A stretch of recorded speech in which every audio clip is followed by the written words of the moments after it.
नमस्कार, मैं रवीश कुमार। नाम बदल गया है, दिल्ली जन लोकपाल बिल अब अन्ना का जन लोकपाल नहीं रहा। आम आदमी पार्टी ने आज जब अपना घोषणा पत्र जारी किया तो अन्ना हजारे की यह इच्छा 24 घंटे के भीतर पूरी कर दी, उनका नाम हटा दिया। इसके बाद भी अन्ना का नाम अरविंद केजरीवाल और आम आदमी पार्टी का पीछा नहीं छोड़ रहा है। अलग होने के बाद भी किसी न किसी बहाने अन्ना भी हेडमास्टर की तरह आपकी कॉपी चेक करने आ जाते हैं। अन्ना का बयान लगातार बदल रहा है। खत में चंदे को लेकर सवाल भी करते हैं और आखिर में यह भी लिख देते हैं कि इन बातों की सच्चाई पर उन्हें यकीन ही नहीं है। अन्ना ने कई तरह के बयान दिए हैं कल से लेकर आज तक में। अरविंद एक ईमानदार और अच्छे व्यक्ति हैं। अगर अरविंद आप भंग कर दें और निर्दलीय चुनाव लड़े तो वे अरविंद का समर्थन करेंगे। अन्ना का यह भी कहना है कि संविधान में पार्टियों का जिक्र नहीं है, ये पार्टियां गैर संवैधानिक है, कांग्रेस बीजेपी सुन लें। वे अरविंद के खिलाफ ऐसा कुछ भी नहीं कहेंगे, अन्ना कह रहे हैं, जिससे कांग्रेस और बीजेपी लाभ उठाए। जब अरविंद कहते हैं कि किसी कमेटी से चंदे के आरोपों की जांच करा लीजिए तो अन्ना कहते हैं मुझे कमेटी के झमेले में नहीं पड़ना, जांच नहीं करानी है।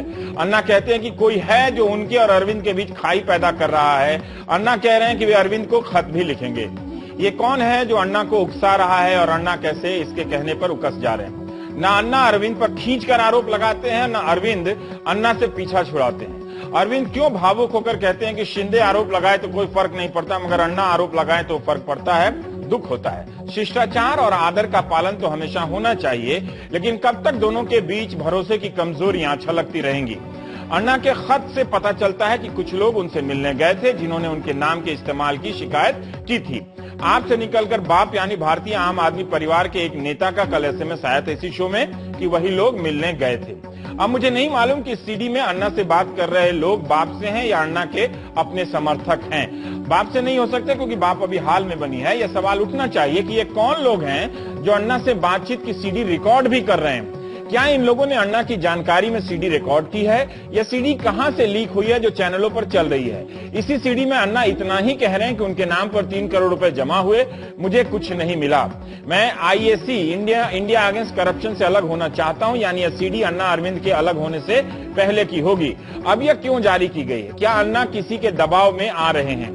इस सीडी ने आम आदमी पार्टी की परेशानी तो बढ़ा ही दी है। आज सुबह आम आदमी पार्टी की ने आपात बैठक बुलाई और आनंद फानंद में घोषणा पत्र जारी करने का फैसला भी किया। यह भी कहा कि अगले 48 से 72 घंटे के बीच उनके खिलाफ इस तरह की हरकतें हो सकती हैं। बहरहाल, जिस नचिकेता ने अरविंद केजरीवाल की प्रेस कॉन्फ्रेंस में हंगामा किया था और उन पर स्याही फेंकी थी, उसकी जमानत किसी और ने नहीं बल्कि बीजेपी के ही नेता ने दे दी है। नई दिल्ली बीजेपी क्षेत्र के कोषाध्यक्ष यशपाल शर्मा ने नचिकेता की जमानत ली है। अखबारों में भी यह खबर छपी है। नचिकेता के बारे में बीजेपी ने औपचारिक रूप से यही कहा था आखिर में कि पार्टी से इसका कोई संबंध नहीं है। बहरहाल, इसका नतीजा यह हुआ कि आम आदमी पार्टी के जो 2-4 नेता हैं वो प्रचार का काम छोड़कर टीवी स्टूडियो में व्यस्त हो गए। आखिरकार छापामार तरीके से सीडी और खत जारी कर ही अरविंद केजरीवाल को क्यों घेरा जा रहा है? वो जो सवाल करते हैं फंडिंग का, पारदर्शिता का, उस पर कोई सामने से आकर वार क्यों नहीं करता? कहीं ऐसा तो नहीं कि अरविंद केजरीवाल अब एक ऐसी ताकत बन गए हैं जिन्हें कांग्रेस और बीजेपी नजरअंदाज नहीं कर पा रही है? आम आदमी पार्टी को आखिर 20 करोड़ चंदा देने वाले लोगों ने इतना पैसा एक नई पार्टी के लिए क्यों दिया होगा? क्यों इस पार्टी के लिए बहुत सारे युवा काम कर रहे हैं जिन्हें स्वाभाविक रूप से कांग्रेस या बीजेपी में ही होना चाहिए था? अरविंद की यह घेराबंदी बता रही है कि कांग्रेस और बीजेपी ने उनके साथ अब जाकर विरोधी की तरफ बर्ताव करना शुरू कर दिया है।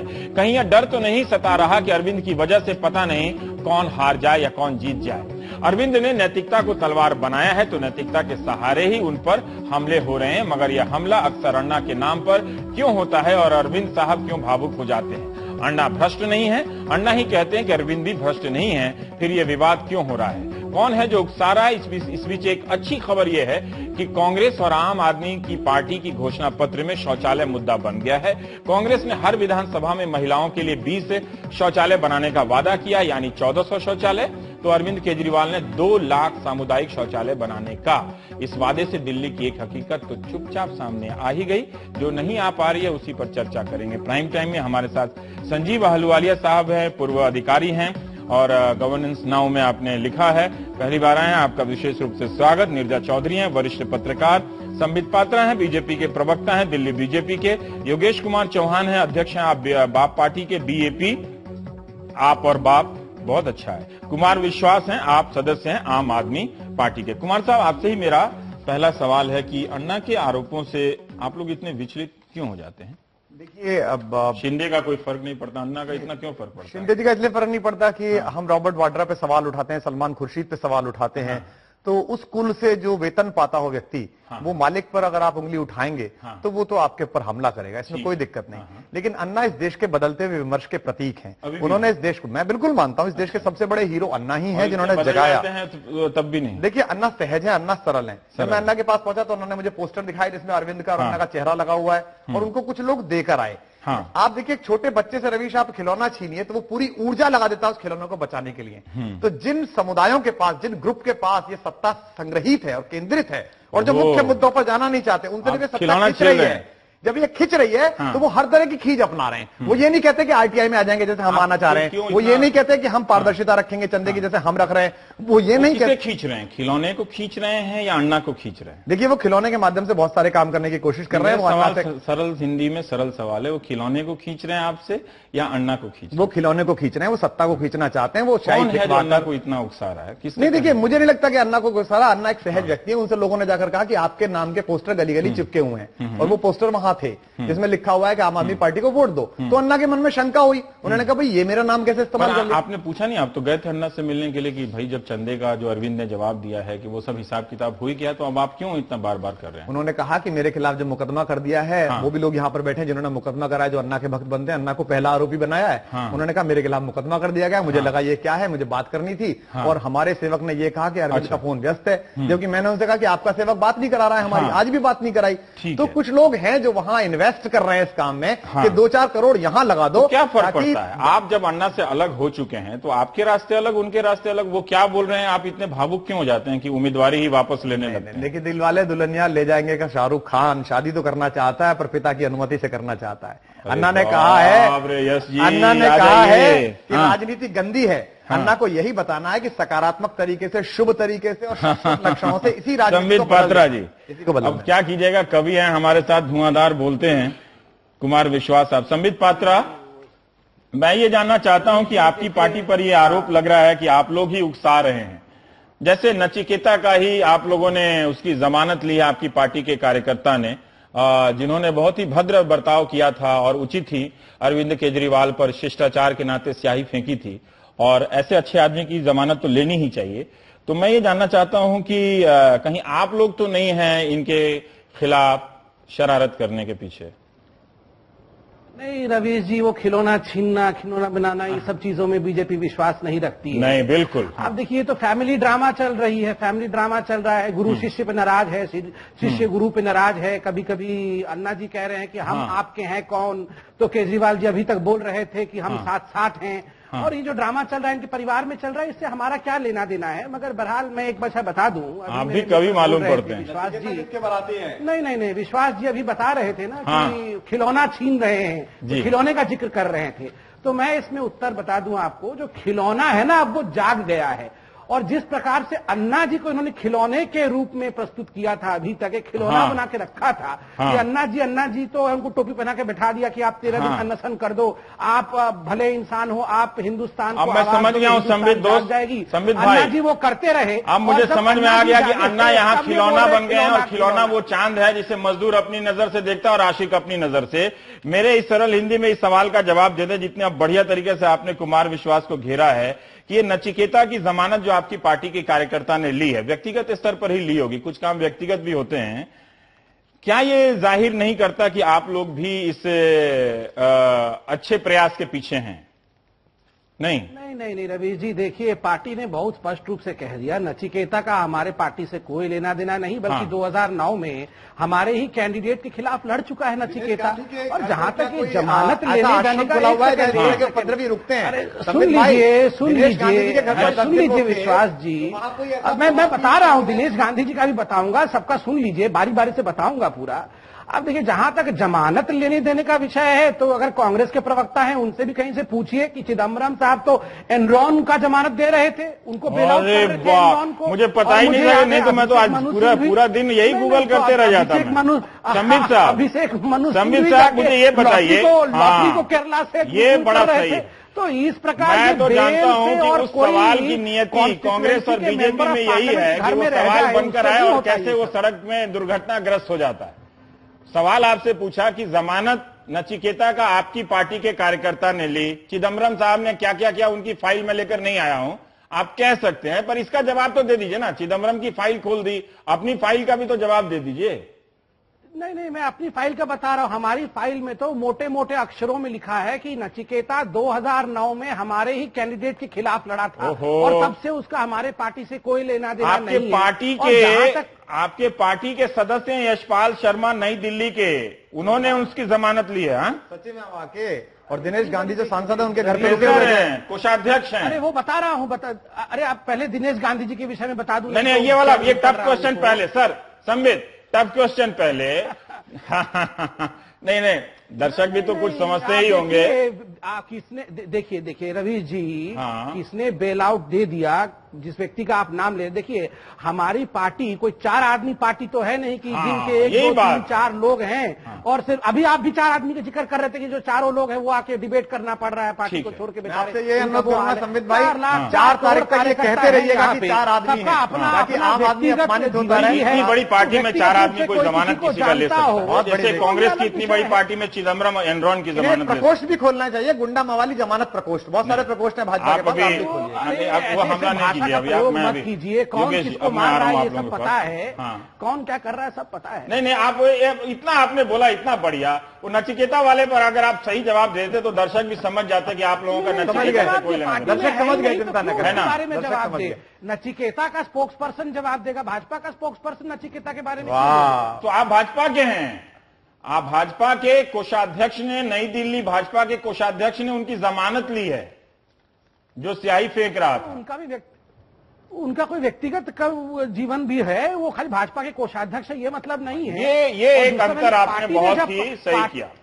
नहीं, मैं तो स्वीकार कर रहा हूं, बहुत स्पष्ट रूप से। नहीं, मैं झगड़ा वाला एंकर नहीं हूं, मैं स्वीकार कर रहा हूं कि कोई भी पार्टी का कोषाध्यक्ष व्यक्तिगत रूप से वैसे व्यक्ति की जमानत ले सकता है जो बहुत शालीनता का काम करता है कि किसी प्रेस कॉन्फ्रेंस में जाकर लोगों पे स्याही फेंक दे, मारे। ऐसे शिष्ट आचरणों पे तो जरूर नाराज नहीं होना चाहिए। मैं तो यही कह रहा हूं, मैं तो कह रहा हूं कि उन्होंने बहुत अच्छा काम किया स्याही फेंक के। मैंने बिल्कुल नहीं कहा कि उन्होंने उदंडता की, उन्होंने अभद्रता की, इस तरह का काम नहीं करना चाहिए। जब चलन ही ऐसा हो गया तो हम उस व्यक्ति की तारीफ क्यों ना कर दें, कर ही देते हैं, क्या फर्क पड़ता है। योगेश जी, ये जो सीडी है, इससे पता चल रहा है कि कुछ लोग सीडी लेकर जब अन्ना से बात करने जा रहे हैं, आप भी जा रहे हैं, मुझे मालूम नहीं कि आपने जो बात मुलाकात की है उसकी सीडी बनाई है कि नहीं बनाई है, वो कब आएगा वो मुझे मालूम नहीं है। सारा जवाब सवाब आ गया, फिर आप लोग इतना बेचैन क्यों हैं? देखिए, बेचैन हम इस वजह से नहीं है, इसी मुद्दे से रिलेटेड रही है। हाँ, इसी मुद्दे से रिलेटेड। अन्ना ने कह दिया अरविंद ईमानदार हैं, ठीक, और सीडी किसने बनाई, इससे साफ जाहिर हो रहा है कि कोई लोग वहां पर गए हैं और अन्ना की मंजूरी के बिना वो सीडी भी बना रहे हैं, बातचीत हो रहा है, तो कोई ना कोई, और 1 साल बाद वो सीडी आ रही है। हाँ। अन्ना जी से कोई भी बात जबरदस्ती तो निकलवा नहीं रहा। हाँ। 3 करोड़ आदमियों ने चंदा दिया। हाँ। इन्होंने चंदा का हिसाब क्यों नहीं दिया? हाँ। आपने सही कहा, अन्ना जी सहज है, सरल है। हाँ। इन्होंने कहा नहीं अन्ना जी, बाकी सहज सरल है, क्योंकि इन लोगों ने उनको पैसे का हिसाब दिया ही नहीं है। और पैसे का जब हिसाब नहीं दिया, इन्होंने आम आदमी पार्टी बना ली। आम आदमी पार्टी बनाने की इनकी क्या जरूरत थी? पार्टी तो अलग मसला है, वो अलग मसला है, अन्ना और इनके बीच का मसला। इन्होंने जब आंदोलन के पैसे का हिसाब ही नहीं दिया, आईसी आंदोलन किसी जनता ने किया। ये कह रहे हैं कि इनकम टैक्स में जवाब दे दिया है, ये कह रहे हैं कि पीसीआरएफ में सरकार ने रेड मारा था, उसको जवाब मिल गया है, फिर भी आप नहीं कह रहे। अन्ना ने तो कोई सवाल नहीं किया, अन्ना ने कहा कि कुछ लोग कह रहे हैं तो तुम देख लो, वैसे तुम ईमानदार भी हो, वैसे तुम अच्छे भी हो, वैसे कोई हमारे तुम्हारे बीच में कोई रिश्ता भी नहीं बिगाड़ सकता है, कांग्रेस बीजेपी को फायदा नहीं होगा। आप बीच में मुद्दे ही कैसे बन गए? नहीं तो अन्ना जी जब इसलिए कि आप बाप हैं। नहीं, बाप तो भारतीय आम आदमी परिवार है, भारतीय परिवार, भारतीय आम आदमी परिवार का एक है। देखिए, अभी ये कहीं भी स्थिति में नहीं है। भाप्र से भी होता है भारतीय प्रशासनिक सेवा। देखिए, आप बंद अभी नहीं, अगर टफ क्वेश्चन पूछ दिया है तो माफी। नहीं, माफी नहीं। आप, मैं ये कह रहा कि जो आम आदमी पार्टी बनी है, केवल इसमें 5 नारे हैं। हाँ, मैं उसको उस पे नहीं जाना, मैं आम आदमी के भूगोल पे मैं बात करने नहीं आया हूं, मैं ये सीडी प्रसंग में बात करना। हाँ, सीडी प्रसंग की जो बात है उससे जब उस पे बात करूंगा तो उसका हमारा कोई लेना देना नहीं है। अन्ना जी, संजीव अहलूवालिया जी, अन्ना जी खुद कह रहे 3 करोड़ लोगों ने चंदा दिया और जिसके 100 रुपए के हिसाब से। अन्ना आपको ये सवाल नहीं कर रहा, अन्ना ने कह दिया कि उस सच्चाई पे यकीन नहीं है, उन्होंने एक नाम ले लिया, उससे छुटकारा पा लिया है। संजीव अहलूवालिया जी, हम आपसे ये जानना जवाब ही नहीं बन पा रहा है कि आपको लगता है कि बहुत ज्यादा आदर्शवाद या सैद्धांतिक आइडियलिज्म की राजनीति करने के कारण अरविंद को बार बार ऐसी बातों पर सफाई देने की नौबत आ रही है? नहीं, देखिए रवीश जी, अगर मतलब जो शुरुआत इन्होंने की थी वही इनके गले पड़ गई। नहीं, देखिए ऐसा है कि मतलब अरविंद जी अगर ये आइडियलिज्म की राजनीति शुरू ना करते तो आज उनकी हम बात ही ना कर रहे होते। उनका तो जो मूल यहाँ पे बैकग्राउंड है वो यही है कि वो आउटसाइडर है।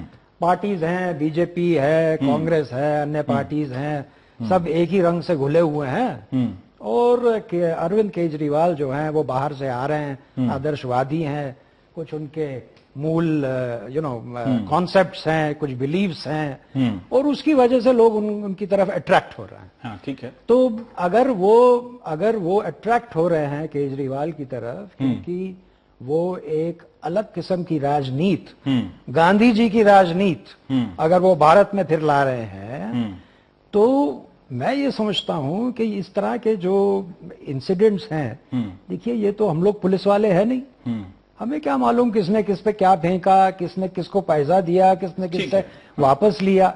जब तक इसमें पूरी कार्रवाई ना हो जाए, जब तक केस ना लॉन्च हो, पुलिस कार्रवाई ना कर ले और पता ना लगे, सरकार अभी तक छोड़ती। और मैं ये समझता हूं कि अगर हो भी रहा वाला तो निकाल ही लिया था अरविंद केजरीवाल का, किरण बेदी का हवाई जहाज वाला सरकार ने निकाल ही लिया था। हाँ, वो सब है। हाँ। बट दो चीजें हैं रवीश जी जो इसमें आपको मद्देनजर रखनी चाहिए। देखिए, एक तो ये है कि जो हमारी इलेक्टोरल प्रैक्टिस है, ठीक है, कि साहब आपने इलेक्शन अनाउंस कर दिया, हाँ, उसके बाद जो सत्ता पक्ष है, हाँ, वो कुछ नहीं कर सकता जिसकी वजह से वो सत्ता का प्रयोग करते हुए और वोट अट्रैक्ट करे। ठीक है। इसी तरह से ओके, इलेक्शन अनाउंस हो जाने के बाद हाँ, सिर्फ वार्ता जो भी इलेक्शन में है, हाँ, वो मुद्दों पे होनी चाहिए, ना तो वो इस पे होनी चाहिए कि साहब आपने किसी से पैसा ले लिया या आपने ये कर लिया। ये सब जो आपको करना है इलेक्शन अनाउंस होने तक कर लो, ठीक है, जो आपको करना है कि आप क्रिमिनल हो, आप ये हो, आप वो हो, पहले कर लीजिए। उसके बाद केवल मुद्दों पे आप वार्ता कीजिए। तो आप एक और आदर्शवाद की दुनिया में ले जा रहे हैं जहां पर कोई अभी तक मुझे दिखा नहीं। मैं केजरीवाल की दुनिया में ले जा रहा हूं। आप केजरीवाल की दुनिया में आपको ले जा रहा हूं। और दूसरी चीज मैं ये कहना चाह रहा था रवीश जी, कि जब इस तरह के इंसिडेंट्स होते हैं, किसी ने कुछ उछाल दिया, उसके वजह से सारी मीडिया उन पे अट्रैक्ट हो गई। अब जाने उस कोष में किस किसने पैसा जमा किया हो, आपको भी फायदा हो रहा है, हो सकता है आप भी उस कोष के भागीदार हो, मुझे नहीं मालूम, किसी को नहीं मालूम। जब तक इस पे पूरी जांच ना हो जाए कुछ भी कहना असंभव है। पर मैं ये नहीं समझता हूं कि आज देखिए अन्ना हजारे वो पुरानी दुनिया के आदमी हैं। अच्छे आदमी हैं, अच्छे तो हम भी है सर, पर पुराने दुनिया के आदमी हैं। अगर आप पब्लिक में आए हो, और आज की दुनिया में अगर आप पब्लिक में आए हो पर पॉलिटिक्स में नहीं आना चाहते हो, तो हम लोगों का उसमें क्या इंटरेस्ट है? आप समाधि धारण कर लीजिए, हमें क्या लेना देना है आपसे? जो आपको करना है आश्रम में जाके रहिए। मैं ऐड करना चाहूंगा, देखिए इंक फेंकी और ये सब हुआ। आज पहली बार किसी पार्टी ने ऐसा घोषणा पत्र जारी किया जिसमें उसने ये कहा कि हम एक इसकी मॉनिटरिंग कमेटी भी बनाएंगे कि जो वादे किए जा रहे हैं पूरे हो रहे कि नहीं हो रहे। जिसने भारत के इतिहास में पहली बार कहा कि मुख्यमंत्री से लेकर विधायक तक बिना सिक्योरिटी, बिना लाल बत्ती चलेगा, आधी तनख्वाह लेगा, बंगला नहीं लेगा बड़ा। इस पर आज चर्चा होती कि भारत में एक सकारात्मक राजनीति हो रही है। लेकिन ये 1 साल पुरानी की मोबाइल से चोरी की गई चीजों को लॉन्च करा के या इंक फेंकवा के अपने कार्यकर्ता से उन्होंने बात दूसरी तरफ मोड़ दी। संजीव जी ने कहा कि आदर्श स्थिति तो यही होती कि इस पर पहले चर्चा हो जाती। नीरजा, हम ये जानना चाहते हैं कि इस पूरे प्रसंग में अन्ना क्यों इतने इंपॉर्टेंट हो जाते हैं, जबकि ये बात सार्वजनिक रूप से दोनों अलग हुए थे। मतलब वो कहां से कॉपी चेक करने, इन्हीं की कॉपी चेक करने आ जाते हैं। देखिए, ये मैं मानती हूँ, ये क्यों करते हैं ये मेरी समझ में नहीं आता। क्योंकि केजरीवाल, देखिए उस समय जब अलग हुए, अन्ना का व्यू था पार्टी नहीं होनी चाहिए, सत्याग्रह द्वारा चेंज आना चाहिए, और अरविंद केजरीवाल का व्यू था पॉलिटिकल पार्टी से ही कुछ निकलेगा, उसके बिना कुछ नहीं निकल सकता। ये अलग अलग जेन्युइन सिंसियर डिफरेंसेस हैं। लेकिन केजरीवाल अन्ना को बहुत पीछे छोड़ गए हैं इस समय। 1 साल में एक नई पार्टी को खड़ा करना जो कि बीजेपी और कांग्रेस की नींद हराम कर रही है आज, और मैं मानती हूँ जो हो रहा है, बिल्कुल ये जो हो रहा है, जो बवाल हो रहा है, वो क्यों हो रहा है?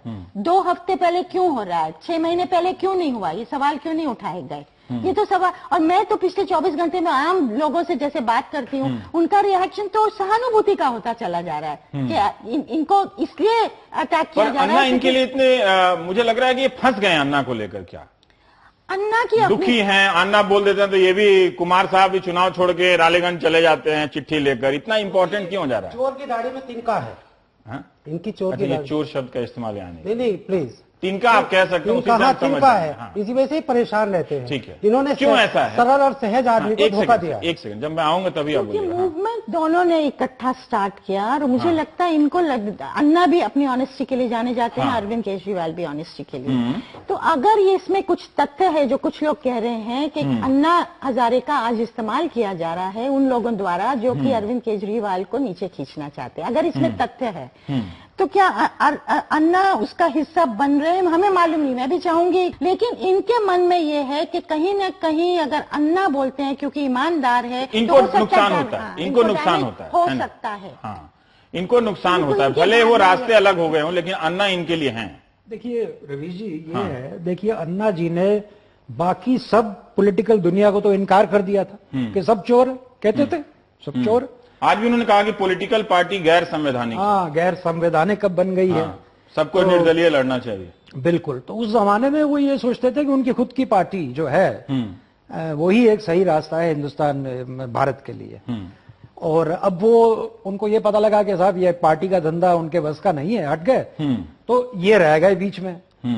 अब वो आज इनको भी इनकार कर रहे हैं कि साहब आप पार्टी बन गए तो आप भी वही बन गए जो सत्ता पक्ष है और जो बीजेपी है और बाकी लोग हैं। पर इनकी जो अटैचमेंट है अन्ना जी के साथ वो तो गहरी है ना, जैसे नीरजा जी कह रहे हैं।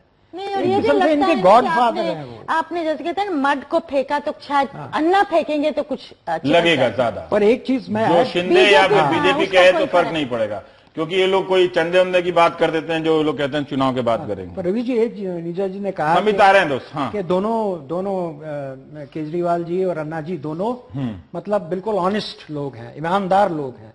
मैं अन्ना जी जरूर ईमानदार हैं, केजरीवाल जी भी ईमानदार हैं, पर केजरीवाल ईमानदार प्लस हैं, ईमानदार प्लस काबिलियत, इसलिए वो प्लस लगा रहे हैं आप, जैसे बीजेपी के लोग 272 प्लस की बात करते हैं। हाँ, हो सकता है। अच्छा, अरविंद या ईमानदार प्लस एक पार्टी एक साल में बना दिए, कम से कम बात हो रही है सिर्फ उसकी पार्टी का सवाल नहीं है साहब। 20 साल वो इनकम टैक्स में काम किए, हाँ, उनके विरुद्ध कोई कार्रवाई हो, कोई कुछ हो, उसके बाद वो 10 साल जो है सोशल एक्टिविज्म में आए, उसके बाद अब जैसे आप कह रहे हैं पार्टी खड़ी की, अरे ये सब काबिलियत नहीं है। ठीक है, he is a disruptive innovator. अच्छा, एक और मुझे संबित, हाँ, अब कह लीजिए। कहना चाहती हूँ कि ये एक मिडिल क्लास मूड से भी संबंधित है। अच्छा, कि मूड चाहता है एक वैकल्पिक नेतृत्व सामने आए, मूड चाहता है परिवर्तन हो, उसमें अरविंद केजरीवाल फिट बैठ रहे हैं, उसमें फिट बैठ रहे हैं। पर संबित है, चूंकि आप हम उम्र हैं इसलिए भाई और दोस्त निकल जा रहा है, लेकिन आप एक पार्टी के प्रवक्ता हैं, लेकिन तब भी मैं एक बात जानना चाहता हूं कि जब ये ऑडियो टेप का मामला आया तो जिस तरह से अरविंद केजरीवाल और उनके साथी भावुक हो जाते हैं, रालेगंज तक चले जाते हैं, आप लोग भी अन्ना का नाम आते ही कुछ अति सक्रिय हो जाते हैं और गुरु चेला वगैरह वगैरह बोलना लगते हैं। ऐसा ही एक मामला आया, चूंकि आपने प्रणब चिदम्बरम साहब के एनरॉन वाला मामला गूगल से निकाल दिया, लेकिन तब भी मेरा एक सवाल है कि आपने ऑडियो टेप की प्रामाणिकता की बात तो नहीं की, सीडी की, और उस चिट्ठी की भी प्रामाणिकता का इंतजार नहीं किया, और आप लोगों ने भी आरोप लगाया। अभी ये जो जासूसी का प्रकरण चल रहा है गुजरात में, रविशंकर जी ने ही कहा कि इस ऑडियो टेप की जब तक प्रामाणिकता साबित नहीं हो जाती आप इस तरह से बात विचार मत कीजिए। ठीक है, एक जगह तो आप प्रामाणिकता की बात करते हैं, एक जगह आप इतना बढ़िया तरीके से विश्वास कर लेते हैं। सर नहीं रवीश जी, आप देखिए देश के इतने जाने माने आप जर्नलिस्ट हैं, हाँ, और मुझे लगता है प्रामाणिकता सिद्ध करने की कोई आवश्यकता ही नहीं है यहाँ पे, क्योंकि जब आपने चलाया, ठीक, गुजरात वाले नहीं, रवि जी मैं उत्तर दे रहा हूँ, सुनिए। अच्छा, ये सीडी वाले। अन्ना वाले जो सीडी को आपने चलाया, उसके तुरंत बाद अन्ना हजारे बाहर निकलकर मीडिया को बाइट देते हैं, और वो बाइट मैंने देखा। अन्ना जी ने कहा कि हाँ मैंने ये सब कहा, मगर मैंने ये तो नहीं कहा कि पैसा आपने चोरी कर लिया। जब अन्ना खुद ही बोल रहे हैं मैंने कहा है, तो ऑथेंटिसिटी तो गॉड्स माउथ से प्रूव हो गया है, ऑथेंटिसिटी का विषय क्यों आता है। मगर मैं एक व्यापक मुद्दे पर जाना चाहता हूँ, ये ऑथेंटिसिटी वगैरह को छोड़ दीजिए। बहुत अभी मेरे पूर्व वक्ता ने प्लस की बात कही, केजरीवाल प्लस। मैं उसी प्लस पे आगे जाना चाहूंगा। आप देखिए, मुझे लगता है केजरीवाल जो प्लस है ना, वो एम्बिशन प्लस है। एक व्यक्ति के, आप लोगों का कोई एम्बिशन नहीं है, कहानी है ये। नहीं रवीश जी, मैं पूरा विषय आप जो पूछेगा मैं नहीं, कोई एम्बिशन नहीं है। आप बोलिए, नहीं है रवीश जी, एम्बिशन होना बुरा भी नहीं है, मगर परिपक्वता हो एम्बिशन के साथ, ऑर्गेनाइजेशन हो एम्बिशन के साथ, समय हो एम्बिशन के साथ, ये लोकतंत्र के लिए बहुत अनिवार्य है। 50 वर्ष में येदियुरप्पा जी पे भी आऊंगा, सुनिए थोड़ा। सुब्रमण्यम स्वामी जी की तरह 50 वर्ष लगे हैं आज हमारे जिन लोगों के पास महत्वाकांक्षा है, आप जो बोल रहे हैं, 50 वर्ष लगे हैं। श्यामा प्रसाद मुखर्जी, दीनदयाल उपाध्याय, अटल बिहारी वाजपेयी। ये प्रॉब्लम है कि एक ही साल में ये क्यों बात कर रहे हैं, एक ही साल में। यस संबित भाई, डॉक्टर साहब, संबित भाई आप अच्छे डॉक्टर भी हैं। संबित भाई एक छोटा सा प्रश्न है आपके, एक छोटा सा प्रश्न है। आदरणीय श्यामा प्रसाद मुखर्जी जिन्होंने बलिदान दिया कश्मीर के लिए, और आप जनसंघ में सदा कहते हैं कि उनकी हत्या का आरोप शेख अब्दुल्ला पर है। जब आपकी सरकार बनाने का समय आया तो आप उनके पुत्र के चरणों में गिर गए। तो ये परिपक्वता हमें नहीं चाहिए। राष्ट्रवादी और मैं ही आम खा लूंगा, ये राष्ट्रवादी हमको नहीं चाहिए। इस तरह की कुछ और पूछ रहे हो बाप पार्टी कि आपके नेता ने कहा। ठीक है, देखिए आप सुनिए तो सही। शांति। ये लोकतंत्र में ऐसे नहीं होता है कि पेड़ में अभी लगाऊंगा और अभी मैं पेड़ का फल भी खा लूंगा। हाँ, ये बात आपने सही कही कि इनको पेड़ लगा के घर जाना चाहिए। जब तक पेड़ हट जाए, जमीन छूट जाए, जब तक जमीन तो गडकरी जी ले करना चाहिए। नहीं, सही कह रहे हैं जीजा जी वगैरह मत बोलिए। ये जो उत्सुकता है ना सब कुछ बन जाने के लिए, एक ही दिन में सब कुछ बन जाना है रवीश जी।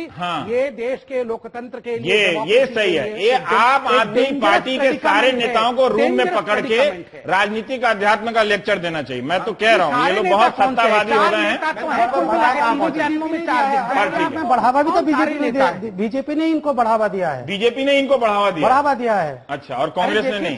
बीजेपी ने खराब कर दिया। आंदोलन जनता का हुआ है, लग रहा है जनता का आंदोलन हुआ है। आप भी अन्ना की तरह कांग्रेस बीजेपी के खिलाफ हो रहा है। बिल्कुल खिलाफ है। हम कांग्रेस के भी खिलाफ है, बीजेपी के खिलाफ है। निर्दलीय उम्मीदवार आना चाहिए, और निर्दलीय उम्मीदवार के बाद एक लिखित परीक्षा होनी चाहिए। किसको मुख्यमंत्री बनना चाहिए, किसको उद्योग मंत्री बनना चाहिए, लिखित परीक्षा होनी चाहिए। हाँ, चयनित होने के बाद। मैं नहीं चाहता कि मेरा प्राइम टाइम भारत के इतिहास में इतना यादगार बन जाए कि यहाँ चीफ मिनिस्टर के लिए लिखित परीक्षा की पहले इलेक्शन विचार की अवधारणा। मैं तो हमेशा चाहता हूँ कि ये कार्यक्रम जो इतिहास के गर्त में चला जाए, नहीं सर, कोई पहले इसके वक्ताओं को लेकर आने वाले भविष्य में बात ना करे। इलेक्टेड कम, हम ऐसे ही बात करते हैं संजीव साहब, क्या करें। अब ये देश की राजनीति है, ऐसे ऐसे विचार नए नए आते रहते हैं। क्योंकि ये लोग भी नवोदित हैं, आप भी नवोदित हैं, तो आदरणीय है। पर संबित साहब आप भी हैं। मैं ये जानना चाहता हूं कि कहीं ऐसा तो नहीं है कि जो गुरिल्ला, आपने डिस्ट्रक्टिव इनोवेटर कहा, कुछ लोगों ने कहा कि गुरिल्ला टैक्टिक्स है इनका, छापामार युद्ध का, जो अन्ना और इन लोगों ने भी सीडी-वीडी जारी किया, बहुत सारे सबूत जारी किए, तो इसी तरह से इनको भी घेरा जा रहा है। और किसी चैनल पे मैंने बीजेपी के प्रवक्ता को ये कहते सुना, योगेंद्र जी को, कि अब आपको पॉलिटिक्स का पता चल रहा है। रवि जी देखिए, जो नया बैल होता है, हाँ, वो पहली बार जब आता है तो तमाम लोग उसको घेरते हैं, बैल को ना। बैल को। हाँ, वो नाथ लगाने के लिए कोई घुंघरू बांध रहा होता, कोई घंटी बांध रहा होता। ये तो भैया, ये पॉलिटिक्स जो है, ये तो पॉलिटिक्स है। आप पॉलिटिक्स में आए हो तो आप भी करोगे, वो भी करेंगे। ये कोई बहुत मतलब अहम मुद्दा मुझे ज्यादा मुद्दा लगता नहीं है। पर मैंने ये नहीं कहा डिस्ट्रक्टिव इनोवेटर, मैंने कहा डिसरप्टिव इनोवेटर। और इसलिए मैं कह रहा हूं, आप देखिए, इवन जैसे आप बीजेपी देख लीजिए।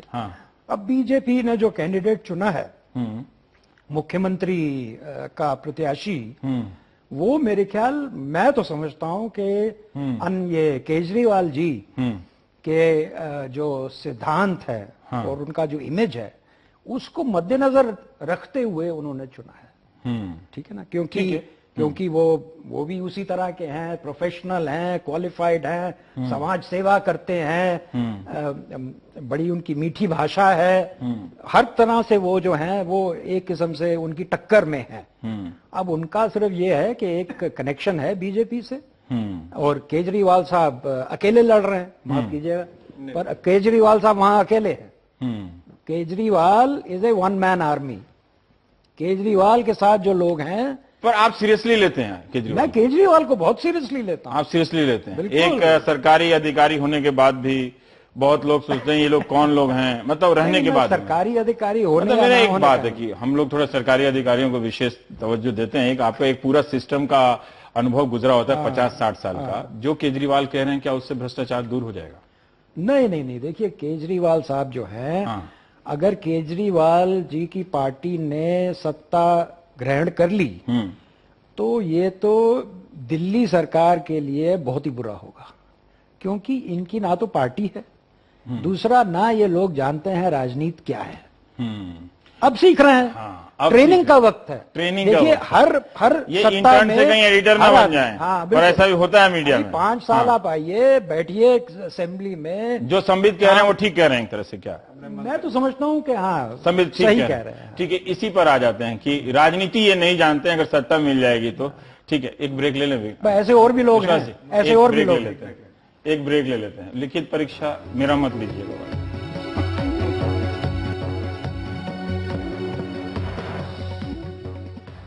निर्जा जी, हम ब्रेक से लौट आए हैं। जाते जाते संजीव अहलूवालिया साहब ने कहा कि राजनीति नहीं आती है, अनुभव नहीं है, सीखने की बहुत जरूरत है। क्या इसी राजनीति के नहीं आने के कारण ही ये लोग बार बार घिर जाते हैं? नहीं, मैं तो कहूंगी राजनीति आती है। राजनीति का पहली चीज क्या है? मोबिलाइजेशन। राजनीति आती है तो 1 साल में यहाँ तक लाए हैं। एक पार्टी बना खड़ी कर दी है, जो कि ये अब लोग सर्वेस कह रहे हैं कि नंबर 1 भी हो सकती है ये पार्टी। होगी नहीं, वो हम नहीं कह रहे हैं। ठीक है। और ये हो सकता है प्रशासन चलाना आएगा नहीं आएगा, ये एकजुट रह पाएंगे नहीं रह पाएंगे, अगर आए पावर में, वो सब बड़े सवाल हैं। लेकिन एक नई ऊर्जा आए देश की राजनीति में, ये तो होना ही चाहिए। चाहिए। आगे जो चैलेंजेस आएंगे उससे निपटा जाएगा, हमारा लोकतंत्र निपटेगा उससे। पर ये कहना कि अनुभव आप बैठिए 50 साल 10 साल 15 साल। जो संबित ने सवाल किया कि बहुत जल्दी में हैं आप लोग, जल्दी में चुनाव लड़ गए, जल्दी में सब चीजें। ये तो तथ्य नहीं, ये तो एक माहौल है देश का, उसमें आप कूदे हैं, उसमें एक अपॉर्चुनिटी है आपके लिए। आपके योगेश जी? हाँ, मैं कहना चाहता हूँ ये जल्दबाजी है। क्यों? क्योंकि एक पार्टी देवानंद जी ने भी बनाई थी, उनको भी सारा देश जानता था, उनको पाकिस्तान तक भी जानते थे, एक विधायक तक नहीं निकाल पाए। एक पार्टी जय गुरुदेव दूरदर्शी ने बनाई थी, इन्होंने तो टोपी उड़ाई, उन्होंने तो पूरे शरीर पर कांशीराम का इतिहास बताऊं? एक मिनट, टाट पहना दिया था। 10 लाख पेड़ के नीचे जब लेक्चर दिया करते थे तो लोग कहते थे ये कौन आ गया है। ठीक है, और आज देखिए कि देश की ऐसी राजनीति बंट गई है, छंट गई है और सुधर गई है उसकी वजह से। उसमें मैं बताता हूं, मैं बिजनौर से आता हूं जहां से पहली बार मायावती। नहीं, उसमें मत जाइए, चलिए। आपका एतराज है कि ये भी जल्दबाजी कर, ये बहुत जल्दबाजी में है और इतने जल्दबाजी नहीं करनी चाहिए थी, वेट एंड बाज करना चाहिए था। ये आंदोलन गांव-गांव तक जाता, आप थोड़ा राजनीति को राजनीति की तरह से लीजिए ना। राजनीति को आजकल आप लोग प्रेस कॉन्फ्रेंस भी बंद कर दिए जैसे पहले किया करते थे। मैं स्वीकार करता हूं। 2 बातें मुझे कहनी है। एक तो जो कह रहे हैं कि जो राजनीति व्यक्ति के, भाजपा के एक नेता ने कहा था, मैं भी था, कि अभी आपको सिखाएंगे राजनीति। ये जब से खुलासों के दौर चले तो व्यक्तिगत सीडी बहुत सारी हमारे पास आई, अक्रॉस द पार्टी लाइन, सारे लोगों के, उनके व्यक्तिगत आचरणों की सीडी आई। हमने कभी उनको लॉन्च नहीं करा, क्योंकि हम ये मानते हैं कि सिद्धांत पर बात करिए, हमारा देश क्यों लूटा। अगर इतनी प्रतीक्षा करनी है कि थोड़े से 2G और हो जाएं, थोड़े से गडकरी और हो जाएं, थोड़े से सलमान खुर्शीद और हो जाएं, थोड़े से रॉबर्ट वाड्रा और हो जाएं, तो प्रतीक्षा करना मुझे सही नहीं आता।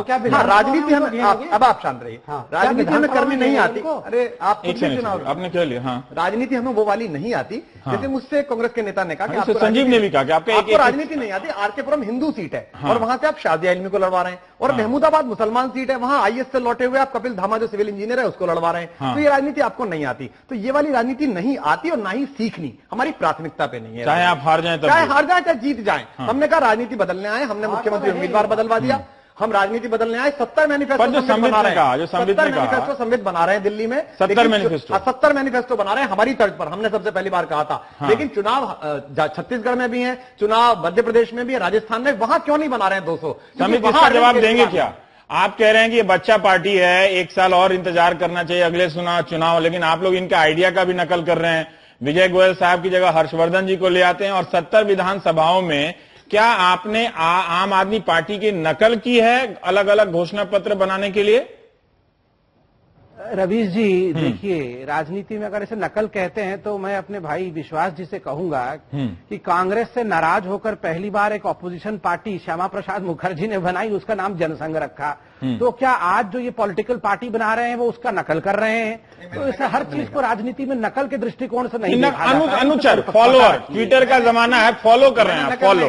समित में नकल का अच्छी बात है आप कर रहे हैं, ये जो बना रहे बहुत अच्छी बात, अनुसरण जो है, अनुकरण जो है, यह राजनीति, देखिए जिस चीज से भी राजनीति स्वच्छ हो, बढ़िया हो, वो सब स्वागत योग्य है। हम स्वागत कर रहे हैं। 2-3 बिंदु यहाँ बहुत अरे नहीं 2-3 बिंदु मुझे रखने दीजिए बहुत जल्दी में। अभी मेरे बंधु कह रहे थे कि सीडी लॉन्च, बहुत सारे सीडी आए, हमने कुछ लॉन्च किए और कुछ नहीं लॉन्च किए। रवि जी देखिए, ये सीडी लॉन्च करने से पार्टी लॉन्च नहीं होती है, सीडी एक अलग विषय है, और आज इन्हीं की पार्टी को सीडी लॉन्च हो गई है। तो ये सीडीओं से पार्टी चले, ये देश के लोकतंत्र के लिए ठीक नहीं है, पहला विषय है। दूसरा विषय है कि अब्यूज और एक्यूज करने से भी पार्टियां नहीं बनती है। मुझे बड़े खेद के साथ कहना पड़ रहा है, और मैं आपका प्राइम टाइम बहुत हिंदुस्तान का जाना माना प्राइम टाइम है, बहुत इसका स्तर ऊपर है। केवल अब्यूज और अक्यूज रखा गया है। आप देखिए केजरीवाल जी ने अभी तक की राजनीति में केवल अब्यूज किया है और अक्यूज किया है कि ये बेकार है, ये खराब है। और एक बहुत बड़ी बात मैं रख रहा हूं, आप देखिए केजरीवाल जी रेडियो पे हर दिन कह रहे हैं कि मैं चाहता तो मैं IRS ऑफिसर होकर करोड़ों रुपए कमा लेता। आप बताइए क्या हिंदुस्तान के तमाम IRS ऑफिसर, IAS ऑफिसर इतने करप्ट हैं? हर कोई करोड़ों रुपए कमा रहा है। ये हुआ ना आस्था का सवाल, दूध के ये हुई बात। अकेले दूध के धुले केजरीवाल ही थे। हर कोई नेता, नहीं आप देखिए बीजेपी में हो या किसी भी पार्टी में हो, हर कोई करप्ट है, मगर जब वही नेता उनके पार्टी से टिकट मिल जाता है। नहीं, ये कह रहे हैं कि उन्होंने नहीं कहा कि हर कोई करप्ट है। नहीं, हमने आपको नहीं कहा, संवित आप बहुत अच्छे हैं, मैनिफेस्टो बना रहे हैं, स्वागत करते हैं। मैं अपने लिए नहीं बोल रहा हूं, संवित एक सेकंड इस वाला जवाब ले लें। क्या आप लोग भी 70 मैनिफेस्टो बना रहे हैं क्या? आप जिस तरह से आम आदमी पार्टी ने बनाई है, अच्छी बात है, बना रहे हैं तो। नहीं, हमारे 10 दिन में, आज आदरणीय अरुण जेटली जी ने 10 दिन में जिस प्रकार हम 10 मिशन को रखेंगे, और इस 10 मिशन में स्वाभाविक रूप से हम 17 विधानसभा, दिल्ली एक बहुत छोटा राज्य है, और बिल्कुल एक एक व्यक्ति के पल्स को, एक एक समूह के पल्स को यहाँ महसूस किया जा सकता है। आज जैसे हमने 17 विधानसभा में किस प्रकार युवाओं के ऊपर अत्याचार हुआ है कांग्रेस के जमाने में, और राजस्थान में बनाने था, राजस्थान में बनाइए, ठीक है, अच्छी बात है, ठीक है। मध्य प्रदेश में भी बनाइए, वहां भी इस तरह बनाना चाहिए था, क्योंकि वहां हम लोग नहीं है। पर इसमें आपसे एक सवाल करना, मैं आपका मैनिफेस्टो देख रहा था, 3.7 है, पेज नंबर 11। शराब का ठेका, दुकान बंद करने अथवा खोलने का फैसला मोहल्ला सभा और वहां के स्थानीय लोग लेंगे। ठेका खोलते समय मोहल्ले की महिलाओं और आसपास की मोहल्ला सभा से अनापत्ति जरूर लेनी होगी। बाकी और भी चीजें हैं, स्कूल वगैरह आप लोग काफी बना रहे हैं। ये ठेका खोलने का, देखिए मुझे तो लगा था कि आप लोग शायद शराबबंदी, अन्ना नहीं, बिल्कुल नहीं, क्या इतना आदर करते हैं, और अन्ना ने शराबबंदी के खिलाफ हमारा कहना यह है कि आज दिल्ली में एक बहुत बड़ी, नहीं बिल्कुल मत छोड़िए, हम बने उन कामों के लिए हैं। दिल्ली में शराब एक बहुत बड़ी प्रॉब्लम है कि ठेके खुले हुए, और वो राजनीतिक आश्रितों पर है। वो पॉलिटिकली, तो आप चाहते हैं महिलाएं मिलकर मोहल्ला सभा मिलकर तय करें? नहीं, वो जहां बच्चे हैं, जहां स्कूल जा रहा है, जहां मंदिर है, वहां सामने शराबी अगर दारू पी का हंगामा कर रहा है तो ये बहुत सारी शिकायतें आई हैं। हमने पिकेटिंग करके लगभग 19 ठेके बदलवाए हैं। पिछले 1 साल में आम आदमी पार्टी कार्यकर्ताओं ने दिल्ली में 19 ठेकों की जगह बदलवाई है। मैं ये जानना चाहता हूं, अगर आप अन्ना के अनुचर हैं, इतना आदर करते हो, तो शराब के खिलाफ है, तो आप लोग कहते हैं कि हमारे दिल्ली में शराब बंद करेगी, केंद्र सरकार खत्म करेगी। वो चाहे शराब बंदी कर दे, शराब बंदी कर दे, क्यों बना रही है शराब? दिल्ली सरकार से कोई ठेका होगा नहीं है। हमने कहा जो ठेके हैं हम उनको वहां के लोगों की अनुमति के बिना नहीं बनने देंगे। ऐसा है, ये शराब जो है, कुछ ऐसी चीजें होती हैं, एक से आ रहा हूं, कुछ ऐसी चीजें होती हैं इकोनॉमी में, जिसको 2 ही मिनट, अंग्रेजी में उनको सिन कहते हैं। तो ये कभी बंद नहीं हो सकती। तरीका सही, इन जो शराब पी रहा है वो अर्थव्यवस्था बचा रहा है, और जो शराब नहीं पी रहा है वो संस्कृति बचा रहा है। दोनों में किसकी जरूरत है? एक बहस इस पे भी होनी चाहिए। हाँ, तो दोनों किस्म के आदमी होने चाहिए। ये अच्छा पॉइंट उठाया आपने, वो रिटर्न एग्जामिनेशन वाले से, ये ज्यादा बढ़िया। समित आप कुछ कह रहे थे, 1 ही मिनट है मित्र, 1 ही मिनट है, आप कह लीजिए जल्दी से, मुझे नीरजा जी के पास। हाँ, मैं मैनिफेस्टो के विषय में आपने कहा कि हर कुछ शराब का ठेका हो या कुछ भी हो, आप पार्टी मोहल्ले से पूछ के करेगी। मैं एक प्रश्न पूछना चाहता हूं कि थोड़े दिन पहले केजरीवाल साहब तौकीर रजा से मिले, हाँ। और वो मोहल्ले से और लोगों से क्यों नहीं पूछे मिलने से पहले, और जब उनसे पूछा गया तो बोलते हैं कि मुझे पता ही नहीं था। अब समय नहीं है, मैं क्या करूं।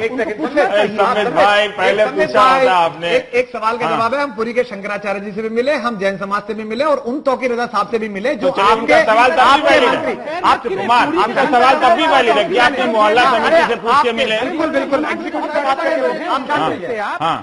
ठीक है, गलत जगह आ गए। अब चूंकि समय नहीं है, समय नहीं है, ये हमारे देश की राजनीति, हाँ, देश की राजनीति बहुत मुश्किल हो गया है इनके लिए। पॉलिटिक्स में पॉलिटिक्स की बात करनी चाहिए ना, आदर्श की बात नहीं करनी चाहिए, क्यों नीरजा जी? नहीं, आदर्श और पॉलिटिक्स दोनों साथ साथ जा सकते हैं। आज देश में बहुत लोगों की चाह है ये, और एक दबंग नेतृत्व की चाह है। हाँ, ठीक है। वो कौन है, उसका दावेदार कौन है, ये तो पता चलेगा कि मुझे पूरी रात हम यहीं बैठ गए। बहुत बहुत शुक्रिया आप सभी का इस चर्चा में। डॉक्टर साहब आपका भी, डॉक्टर संबित पात्रा लिखा कीजिए, जब डॉक्टर हैं तो बताने में क्या अर्ज है। लेकिन आपके मैनिफेस्टो में एक बात अच्छी लगी मुझे, म्यूजियम की चर्चा हुई है किसी मैनिफेस्टो में। बहुत अच्छी बात है कि हाँ, जिसे हम बचपन में संस्कृत को प्रमोट करने की, वो शराब वाली भी चर्चा है, संस्कृत की भी, और शहीदों को 1 करोड़ रुपया देने की। म्यूजियम की बात कही, बचपन में हम पटना शहर में जादूगर कहा करते थे म्यूजियम। चलिए, अच्छी बात, नमस्कार।